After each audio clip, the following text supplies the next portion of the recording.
Hi friends, welcome to Q&A episode number 128. Every Sunday మన ఛానల్లో Q&A episode అయితే జరిగింది. లాస్ట్ సండే Q&Aలో మీరు చాలా కామెంట్స్ చేశారు కదా, వాటిలో కొన్ని ఇంట్రెస్టింగ్ కామెంట్స్ని పిక్ చేసి ఈ వీడియో అయితే చేస్తా ఉన్నాను. అలాగే కొంతమంది ఇన్స్టాగ్రామ్లో కూడా మెసేజ్ చేశారు, వాటి గురించి కూడా చూద్దాము. ఫస్ట్ కామెంట్ చూసుకున్నట్లయితే నరేంద్ర అయితే కామెంట్ చేశారు, bro MT-15 140 section tyre to 150 upgrade చేసుకోవచ్చా అని చెప్పేసి చాలామంది కామెంట్స్ చేస్తూ ఉన్నారు. MT-15 అనే కాదు, NS200 NS160 ఉన్నాయి కదా, సో మేము అప్గ్రేడ్ చేసుకోవచ్చా లేదా అని చెప్పేసి కామెంట్ చేస్తూ ఉన్నారు. బ్రో మనకి ఫ్యాక్టరీ ఫిట్టెడ్ ప్రైస్ తగ్గించడానికి ఎక్కడో ఒక చోట కాంప్రమైజ్ అయ్యి 140 సెక్షన్ టైర్ అయితే తీసుకొచ్చారనమాట. మీరు ఫ్యూచర్లో అప్గ్రేడ్ చేసుకోవాలనుకుంటే చేసుకోవచ్చు, 150 సెక్షన్ టైర్ పెట్టించుకోవచ్చు, ప్రాబ్లం అయితే ఏం లేదు. కాకపోతే ఏంటంటే ఇంజిన్ మీద కొద్దిగా ప్రెషర్ అయితే పడిద్ది అనమాట. అంత లావు టైర్ని రొటేట్ చేయాలి కదా, అప్పుడు మీకు కొద్దిగా మైలేజ్ అయితే తగ్గిద్ది. అది మీరు మైండ్లో పెట్టుకొని 150 సెక్షన్ టైర్కి అప్గ్రేడ్ అవ్వచ్చు. చాలామంది MT-15 కానీ R15 వర్షన్ 4 ఇవి ఉన్నాయి కదా, వాటికి బ్యాక్ సైడ్ 140 సెక్షన్ టైర్ అయితే వస్తుంది. దాన్ని 160 సెక్షన్ టైర్కి అయితే అప్గ్రేడ్ చేసుకుంటూ ఉన్నారు, ఇంకా ఎక్కువ వైడ్ ఉండటానికి. చూస్తానికి కొద్దిగా బాగుండిద్ది, అలాగే మంచి గ్రిప్ అయితే ఉండిద్ది, బట్ మైలేజ్ అయితే తగ్గిపోయింది, అది మీరు గమనించాలి. నెక్స్ట్ తేజ అయితే కామెంట్ చేశారు, హాయ్ బ్రో, టీవీఎస్ జూపిటర్ ఉంది కదా, ఫ్యూయల్ ట్యాంక్ ఓల్డ్ది బ్యాక్ సైడ్ ఉండిద్ది, బట్ ఇప్పుడు అది ఫ్రంట్ డిజైన్ ఇచ్చారుగా, సేఫ్టీ పరంగా ఓకేనా, ఇష్యూ ఏమైనా ఉందా అని చెప్పేసి. బ్రో మీకు ఆల్రెడీ జూపిటర్ 125లో ఫ్యూయల్ ఫిల్లింగ్ అనేది ముందైతే ఇచ్చారు, ఫ్యూయల్ ట్యాంక్ అయితే కింద పెట్టారు కదా, కింద మీకు ఒక చాసిస్ అయితే ఉండిద్ది అనమాట. సో ఫ్రంట్ దగ్గర నుంచి హెడ్ లైట్ దగ్గర నుంచి బ్యాక్ సైడ్ దాకా మీకు ఇట్లా యూ షేప్లో ఒక చాసిస్ అయితే వస్తుంది. ప్రాబ్లం అయితే ఏమీ ఉండదు బ్రో. మీరు స్పీడ్ బ్రేకర్స్ దగ్గర ఎక్కువ స్పీడ్ అయితే ఏమి వెళ్ళరుగా, స్పీడ్ బ్రేకర్ వచ్చిందనుకో మీరు కొద్దిగా స్లో అయితే అవుతారు. స్లో అయినప్పుడు అంత తొందరగా అయితే ఏమీ తగలదు. 163 mm గ్రౌండ్ క్లియరెన్స్ ఇచ్చారు కాబట్టి తగలదు. ఇఫ్ ఇన్ కేస్ ఆ వెహికల్ మీద కొద్దిగా బరువుగా ఉన్న వాళ్ళు కూర్చున్నారు అనుకోండి, సస్పెన్షన్ కొద్దిగా కింద దిగినా కానీ మీరు స్పీడ్ బ్రేకర్స్ దగ్గరికి వెళ్ళేటప్పుడు స్లోగానే వెళ్తారు కాబట్టి అంత తొందరగా అక్కడ తగలదు అనమాట. ఇఫ్ ఇన్ కేస్ తగిలినా కానీ కింద మీకు ఒక ప్లాస్టిక్ ప్లేట్ అయితే ఇచ్చారు, దాని తర్వాత మీకు చాసిస్ అయితే ఉండిద్ది. అక్కడ నుంచి ఇంపాక్ట్ ఆ రెండింటిని దాటుకొని అప్పుడు ఫ్యూయల్ ట్యాంక్ దగ్గరికి అయితే రావాలి. కంపెనీ వాళ్ళు ఎలా ఆలోచించారంటే ఈ వెహికల్కి స్టోరేజ్ కొద్దిగా ఎక్కువ ఇవ్వాలి, పెట్రోల్ ట్యాంక్ అనేది ఎక్కడ పెట్టాలనేది ఆలోచించారనమాట. సో దాన్ని ఫ్రంట్కి తీసుకొచ్చారు, కింద రైడర్ ఫుట్ రెస్ట్ మనకి ఖాళీగానే ఉండేది కాబట్టి అక్కడ పెట్రోల్ ట్యాంక్ అయితే పెట్టారు, అది కూడా మెటల్ది అయితే ఇచ్చారు. సో వాళ్ళు మంచిగా ఆలోచించారు, మంచి డిజైన్తో మనకి ఒక వెహికల్ అయితే తీసుకొచ్చారు కాబట్టి ఇది మనకి ప్లస్ పాయింటే. సో స్టోరేజ్ పెరుగుతుంది కాబట్టి జనరల్గా ఎవరైనా స్కూటీస్ కొనుక్కునేది స్టోరేజ్ కోసం, అలాగే రైడ్ కంఫర్ట్ కోసం అనమాట. అలా చూసుకుంటే దీంట్లో స్టోరేజ్ పరంగా ప్రాబ్లం ఏం లేదు, మీరు హ్యాపీగా కొనుక్కోవచ్చు. ఇప్పుడు రీసెంట్గా జూపిటర్ 110 అయితే వచ్చింది, కొద్దిగా సీసీ పెంచారు కదా, 113.3 cc ఇంజిన్తో లభిస్తూ ఉంది. సో ఆ వెహికల్ మీరు కొనుక్కోవచ్చు. పర్సనల్గా నాకు నచ్చిన స్కూటర్ అయితే ప్రజెంట్ 110 ccలో అదనమాట. LED DRL కానీ సిగ్నల్ లైట్స్ కూడా ఎల్ఈడీతోనే లభిస్తూ ఉన్నాయి. అలాగే కిక్ స్టార్ట్ కూడా ఇచ్చారు, మీరు బేస్ వేరియంట్ తీసుకుంటే కిక్ స్టార్ట్ అయితే వస్తూ ఉంది. అలాగే USB Type-A charging socket, colour display, 10x10 navigation ఇవన్నీ అన్నింటిలో ఇచ్చారు. మ్యాటీ కలర్స్ అయితే చూస్తాను, నాకు చాలా బాగా నచ్చినాయి అనమాట.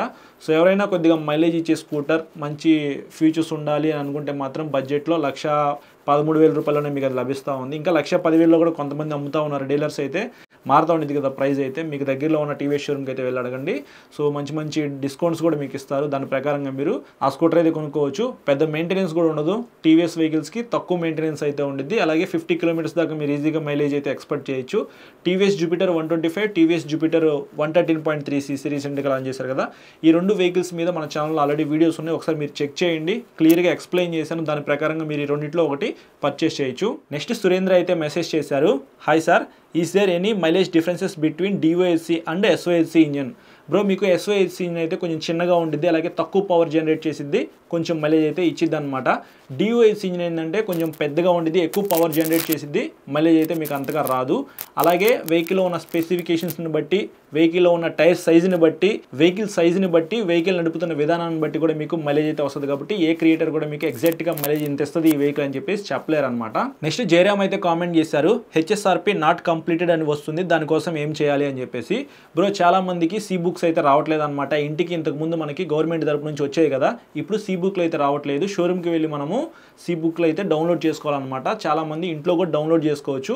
మీరు వెహికల్ పర్చేస్ చేసిన తర్వాత 1 monthకి మీకు నెంబర్ ప్లేట్స్ అయితే వస్తాయి కదా, ఆ నెంబర్ ప్లేట్స్ అనేది మీరు షోరూంలో ఫిట్ చేసుకున్న తర్వాత వాళ్ళ దగ్గర ఇట్లాంటి ఫోన్ అయితే ఉండిద్ది, HSRP యాప్ అయితే ఉండిద్ది. ఆ యాప్లో ఫ్రంట్స్ అయినా బ్యాక్స్ అయినా ఫోటోలు అయితే తీసుకోవాలి. తీసుకొని వాళ్ళు అప్డేట్ చేస్తే మాత్రం మీరు ఖచ్చితంగా ఇవి డౌన్లోడ్ చేసుకోవచ్చు అనమాట. మీరు ఇంట్లోనే డౌన్లోడ్ చేసుకోవచ్చు. ఎలా డౌన్లోడ్ చేసుకోవాలి ఏంటి అనేది నేను ఒక వీడియో అయితే రికార్డ్ చేసి అప్లోడ్ చేశాను, దాని కింద ఈ కామెంట్ అయితే చేశాడు అనమాట. సో చాలామంది ఎలా పడితే అలా డౌన్లోడ్ చేశారనుకోండి, వన్స్ అది డౌన్లోడ్ అని మీరు క్లిక్ చేశారనుకో, ఒక్కొక్కసారి నెట్ లేక లేదా సిగ్నల్ లేక డౌన్లోడ్ అవ్వదు కదా. సో ఎక్కడైనా స్ట్రక్ అయిందనుకో మీకు ఇంకా రాదు, సో మీరు ఇంకొకసారి డౌన్లోడ్ చేసుకోవడానికి అయితే అవ్వదు. దయచేసి మీరు ఫోన్లో అయితే ట్రై చేయొద్దు. మీకు సిస్టమ్ ఉందనుకోండి, సిస్టంలో హ్యాపీగా ఓపెన్ చేసుకొని నీట్గా నేను ఎలా డౌన్లోడ్ చేసుకోవాలో ఒక వీడియో రికార్డ్ చేశాను కాబట్టి దాని ప్రకారంగా డౌన్లోడ్ చేసుకోండి. ఇఫ్ ఇన్ కేస్ వాళ్ళు అప్డేట్ చేయలేదనుకోండి, మీకు నాట్ అప్డేటెడ్ అని వస్తుంది. షోరూమ్కి వెళ్ళి వాళ్ళకి చూపిండి, వాళ్ళు అప్డేట్ చేస్తారు. కుదిరితే వాళ్ళ దగ్గరే డౌన్లోడ్ చేసుకొని పీడిఎఫ్ ఫైల్ అనేది మీ వాట్సాప్కి పంపమని చెప్పండి, వాళ్ళు పంపిస్తారు. దాన్ని మీరు ఎన్ని కావాలంటే అన్ని ప్రింట్లు తీసుకోవచ్చు. సో ఇదైతే బెస్ట్ సజెషన్ అని చెప్తాను. లేదు మా ఇంట్లో సిస్టమ్ ఉంది నేనే డౌన్లోడ్ చేసుకుంటానంటే ఓకే, అప్డేట్ చేయకపోతే వాళ్ళ దగ్గర అప్డేట్ చేయమని చెప్పండి, ఇంటికి వచ్చి డౌన్లోడ్ చేసుకోండి. సిస్టంలో డౌన్లోడ్ చేసుకుంటేనే మీకు ప్రాపర్గా డౌన్లోడ్ అవుతుంది. నేను రీసెంట్గా హుండై క్రెటా మీద ఒక వీడియో రికార్డ్ చేసి అప్లోడ్ చేశాను, మన ఛానల్లో ఉంది, మీరు చూడకపోతే చూడొచ్చు. దాని కింద తక్కువ కామెంట్స్ అయితే ఉన్నాయి. దాంట్లో ఒక అతనైతే కామెంట్ చేశారు, పూర్ణ అనే అతను, 3 digits వెళ్ళడానికి అదేం బైక్ కాదు కదా బ్రో అని చెప్పేసి. అంటే బండే 3 digits వెళ్ళాలా, కారు వెళ్ళదా? మీరు హైవే మీద విండోస్ మొత్తం వేసుకొని ఈజీగా 100, 120, 130 కూడా వెళ్ళిపోవచ్చు. అసలు కారులో 100 మీద వెళ్తున్నామంటే మనకు అసలు ఫీలే తెలియదు అనమాట, 100 మీద వెళ్తున్నామా అని చెప్పేసి. సో అసలు ఎలా కామెంట్ చేస్తారో నాకు అర్థం కావట్లేదు. బైక్ అయితేనే మనము 100 మీద వెళ్తున్నాం అనుకోండి, ఒక్కొక్కసారి ఇట్లా షేక్ అయిపోయింది అనమాట, ఎక్కువ స్పీడ్ కూడా వెళ్ళలేము. కార్ అనుకో మనం ఈజీగా 120 వెళ్ళినా సరే మనకి అంత షేక్ రాదనమాట, ఈజీగా ఎక్కువ స్పీడ్ వెళ్ళిపోవచ్చు. అంటే ఇక్కడ ఈయన దృష్టిలో క్రెటా అనేది 100 మీద కన్నా ఎక్కువ వెళ్ళదు, 100 లోపే వెళ్ళిద్ది ఈయన దృష్టిలో. సో ఏంటి బ్రో, కొద్దిగా ఆలోచించుకొని కామెంట్ చేయి. ఇప్పుడు ఇన్స్టాగ్రామ్ నుంచి కొంతమంది మెసేజ్ చేశారు కదా, చాలామందికి రిప్లై అయితే ఇచ్చాను, కొంతమందికి చెప్తే అర్థమైద్ది కాబట్టి అవి పిక్ చేశాను అనమాట.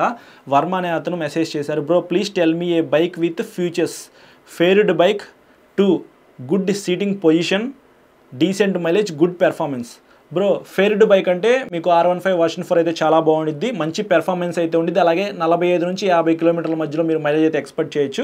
బట్ గుడ్ సీటింగ్ పోస్చర్ అని చెప్పేసి అడిగారు కదా, అది కొంచెం లీన్ అయితే ఉండిద్ది. నాకు అంత లీన్ ఉండకూడదు అని అనుకుంటే మాత్రం మీరు సుజుకి జిక్సర్ కానీ XMR 210 కానీ మీరు ట్రై చేయొచ్చు. కానీ R15 వర్షన్ 4తో కంపేర్ చేసుకుంటే అవి అంత ఎక్కువ మైలేజ్ అయితే ఇవ్వవు. నేనైతే మాత్రం మీకు R15 సజెస్ట్ చేస్తాను, కానీ కంఫర్ట్ అయితే ఉండదు. ఒకసారి ఇప్పుడు నేను చెప్పిన ఈ 3 వెహికల్స్ని మీరు షోరూమ్కి వెళ్ళి ఫిజికల్గా వెహికల్ మీద ఎక్కి కూర్చొని టెస్ట్ రైడ్ చేయండి. దాన్ని బట్టి మీకే ఒక క్లారిటీ అయితే వస్తుంది, మీరు ఏది నచ్చితే అది కొనుక్కోవచ్చు. నెక్స్ట్ మై హెచ్పి ల్యాప్టాప్ అయితే మెసేజ్ చేశారు, హలో అన్న నేను ట్రయంఫ్ స్పీడ్ 400 తీసుకుందాం అనుకుంటున్నా, న్యూ వర్షన్ తీసుకోవాలా లేకపోతే ఓల్డ్ వర్షన్ తీసుకోవాలా అని చెప్పేసి. ఆల్రెడీ ట్రయంఫ్ వాళ్ళు 2025 స్పీడ్ 400 అయితే లాంచ్ చేశారనమాట. ఎల్లో కలర్లో చూస్తానికి చాలా బాగుంది. దాంట్లో adjustable clutch and break levers అయితే ఇచ్చారు. ఇంకా కొన్ని అప్డేట్స్ అయితే జరిగినాయి అనమాట. మీరు కొనుక్కుంటే లేటెస్ట్ వెహికలే కొనుక్కోండి, పాత వెహికల్ అయితే కొనుక్కోవద్దు. అలాగే ఇంకా చాలా మంది మెసేజ్ చేస్తూ ఉన్నారు, ఫస్ట్ హాయ్ అన్న అని చెప్పేసి మెసేజ్ చేస్తారనమాట. ఇక్కడ మీరు చూడొచ్చు. సో ఇట్లా ఇన్స్టాగ్రామ్లో మెసేజ్ చేస్తున్నారు, నేను హాయ్ అని పెడతాను. దాని తర్వాత నాకు చాలా మంది మెసేజ్ చేస్తూ ఉన్నారు. ఇక్కడ మీరు చూడొచ్చు నాకు ఇన్స్టాగ్రామ్లో ఎంతమంది మెసేజ్ చేస్తూ ఉన్నారు. Hi, how are you, hi అన్న ఎలా ఉన్నావు, ఇట్లా మెసేజ్ చేస్తూ ఉన్నారు. ఇట్లా ఎవరు మెసేజ్ చేయొద్దు. మీకేమైనా డౌట్ ఉందనుకోండి, డైరెక్ట్గా ఆ డౌట్ మొత్తం క్లియర్గా టైప్ చేసి సెండ్ చేసేసేయండి. నేను చూసిన వెంటనే మీకు ఆన్సర్ చేస్తాను. అంతేగాని మీరు హాయ్ అన్నారనుకో, నేను హాయ్ అనే అంటాను బ్రో. దాని తర్వాత మళ్ళీ నేను మీ మెసేజ్ చూడడానికి చాలా టైం పట్టిద్ది అనమాట. ఎందుకంటే కొత్త వాళ్ళు మెసేజ్ చేస్తూనే ఉన్నారు, పాత వాళ్ళకి రిప్లై ఇవ్వాలి, అలాగే కొత్త వాళ్ళకి రిప్లై ఇవ్వాలి, కాబట్టి మీకే టైం వేస్ట్ అవుతుంది. సో మీకు ఏమైనా డౌట్ ఉంటే ఒకేసారి టైప్ చేయండి, నేను మొత్తం మీకు ఆన్సర్ ఇచ్చేస్తాను. నెక్స్ట్ సుబ్బారెడ్డి అయితే యూట్యూబ్లో కామెంట్ చేశారు, అన్న NS200 లాంగ్ లైఫ్ ఉంటుందా ఇంజిన్ పరంగా? మనము NS200 అనే కాదు, ఏ వెహికల్ అయినా సరే వాడే విధానాన్ని బట్టి ఉండిద్ది. ఎందుకంటే చాలామంది మెసేజ్ చేస్తున్నారు, నేను ఎక్కువ సంవత్సరాలు వాడుకోవాలి, నాకు ఈ బండి బాగుండిద్దా లేదా, ఈ బండి ఎక్కువ మైలేజ్ ఇస్తుందా లేదా, ఈ మధ్య బాగా వెహికల్స్ అయితే ఇంజిన్ హీట్ అవుతున్నాయి అని చెప్పేసి చాలామంది ఇట్లా డిఫరెంట్గా అయితే ప్రాబ్లమ్స్తో మెసేజ్ చేస్తున్నారు ఇన్స్టాగ్రామ్లో. అవన్నీ నేను చూశాను, అందుకే ఇది పిక్ చేశాను అనమాట. మీకు లాంగ్ లైఫ్లో వెహికల్ పరంగా ఇంజిన్ పరంగా బాగుండిద్దా లేదా అంటే అది మీరు వాడే విధానాన్ని బట్టి ఉండిద్ది. సో మీరు ఏ వెహికల్ కొనుక్కున్నా సరే కొత్తది బాగానే పనిచేసిద్ది. దాంట్లో మీరు టైంకి ఇంజిన్ ఆయిల్ మారుస్తున్నారా లేదా, ప్రాపర్గా ఫ్యూల్ అనేది కొట్టించుకుంటున్నారా లేదా, అంటే కొంతమంది లో ఫ్యూల్ వార్నింగ్ లైట్ వెలిగినా సరే యూజ్ చేస్తారు, అట్లా యూజ్ చేయకూడదు. చాలామందికి బేసిక్ నాలెడ్జ్ లేకుండా సరే కొనుక్కుంటున్నారు వెహికల్స్. ఎందుకంటే ఇంతకుముందు మనకి BS4 వెహికల్స్ అసలు నాలెడ్జ్ లేకపోయినా సరే కిక్ స్టార్ట్ చేసుకుని సెల్ఫ్ స్టార్ట్ చేసుకుని వాడేసేసుకోవచ్చు. 50 రూపాయల పెట్రోల్ ఉన్నా సరే సరిపోయేది, పని జరిగిద్ది అనమాట. ఇప్పుడు అట్లా కాదు, మినిమం పెట్రోల్ మెయింటైన్ చేయాలి. ఒక చిన్న పాపని లేదా చిన్న పిల్లోడిని చూసుకుంటున్నట్టుగా చూసుకోవాలి వెహికల్స్ని. ఎలా పడితే అలా నడుపుతానంటే మాత్రం జరగదు. సో జాగ్రత్తగా మీరు ప్రాపర్గా టైం టు టైం సర్వీసింగ్ చేయించుకుంటేనే మీ వెహికల్స్ అయితే బాగా పనిచేస్తాయి, లేకపోతే మాత్రం ఇంకా అంతే సంగతులు. సో దాన్ని మీరు మైండ్లో పెట్టుకొని జాగ్రత్తగా యూజ్ చేయండి, ఏ ప్రాబ్లమ్స్ అయితే రావు. ఫైనల్ కామెంట్ చూసుకున్నట్లయితే భార్గవ్ చేశారు, బ్రో తెనాలి, మంగళగిరి, విజయవాడ ఏరియాలో సెకండ్ హ్యాండ్ బైక్స్ ఎక్కడ దొరుకుతాయో చెప్పు బ్రో నెక్స్ట్ Q&A అని చెప్పేసి. తెనాలి, విజయవాడ, మంగళగిరి అనే కాదు, విశాఖపట్నం కానీ హైదరాబాద్లో కానీ ఎక్కడ చూసుకున్నా సరే మీకు ప్రతి ఊర్లో కూడా సెకండ్ హ్యాండ్ బైక్స్ అమ్మే షాప్స్ అయితే ఉన్నాయి, మీరు అక్కడికైతే వెళ్ళండి. అలాగే మీరు ఒకవేళ సెకండ్ హ్యాండ్ వెహికల్ కొనుక్కోవాలన్నా సరే BS 6.2 E20కి సపోర్ట్ చేసిద్దా లేదా అనేది చెక్ చేసుకుని కొనుక్కోండి. అవి అయితే మాత్రం ఖచ్చితంగా కొద్దిగా ఎక్కువే ఉంటాయి. నేను రీసెంట్గా స్ప్లెండర్ ప్లస్ మాకు దగ్గరలో ఉన్న సెకండ్ హ్యాండ్ షోరూమ్ దగ్గరికి అయితే వెళ్ళి అక్కడ చూశాను అనమాట. చూడంగానే కొంచెం బాగుంది, ప్రైస్ ఎంత చెప్తారా అని చెప్పేసి వెళ్ళాను. కొత్తదైతే 1,01,000 ఉందంట, వీళ్ళు 70,000 రూపీస్ చెప్పారు. 70,000 రూపాయలు పెట్టి సెకండ్ హ్యాండ్ వెహికల్ కొనుక్కోవడం కన్నా ఇంకొక 20,000 30,000 యాడ్ చేసుకుంటే మాత్రం మనకి కొత్త వెహికలే వస్తుంది కదా. సో అలా చూసుకుంటే మీరు సెకండ్ హ్యాండ్ వెహికల్స్ అయితే కొనుక్కోవద్దు. మ్యాక్సిమం 30,000 40,000 రూపాయల లోపే ఒక వెహికల్ కొనుక్కొని మీరు యూజ్ చేసేసుకొని దాన్ని మళ్ళీ వదిలేసేసేయండి. అంతేగాని నేను 70,000 1,00,000 రూపాయలు పెట్టి సెకండ్ హ్యాండ్ వెహికల్ కొనుక్కుంటానంటే మాత్రం కొనుక్కోవద్దు. 1,00,000 రూపాయలు పెట్టేటప్పుడు మీకు కొత్త వెహికలే వస్తుంది కదా. సో పెద్ద వెహికల్ రాకపోవచ్చు, కానీ చిన్న వెహికల్ కొత్తది వస్తుంది కాబట్టి అది కొనుక్కోండి. లేదనుకుంటే మీరు పెద్దదే కొనుక్కోవాలనుకుంటే కొత్తదే కొనుక్కోండి. ఎందుకంటే కొత్త వెహికల్సే సడన్గా పాడైపోతామని మీ అందరికీ తెలిసిందే కదా. సో ప్రాపర్గా వాడలేకపోతే అవి పాడైపోతాయి. సో మీరు సెకండ్ హ్యాండ్లో కొనుక్కొచ్చుకొని మళ్ళీ దానికి రిపేర్లు చేపిస్తూ బండి మీద మీకే విరక్తి పుట్టిద్ది అనమాట. సో ఇంతకు ముందులా లేదు బ్రో, ఆటోమొబైల్స్ మొత్తం అప్గ్రేడ్ అయిపోయినాయి, అన్ని సెన్సార్లు అయితే ఇచ్చేసాడు. మనకి మినిమం నాలెడ్జ్ లేకుండా ఎట్లా పడితే అట్లా వాడామంటే ఇంకా అంతే సంగతులు. మనం షోరూమ్కి ఇంటికి తిప్పుతూ ఉండాలి. పాత రోజుల్లాగా ఇప్పుడైతే లేవు కాబట్టి సో మీరు కొనుక్కుంటే కొత్తదే కొనుక్కోండి. సో నేను ఇంతే చెప్తాను. ఎక్కువగా సెకండ్ హ్యాండ్ వెహికల్స్ కూడా నేను మీకు సజెస్ట్ చేయను.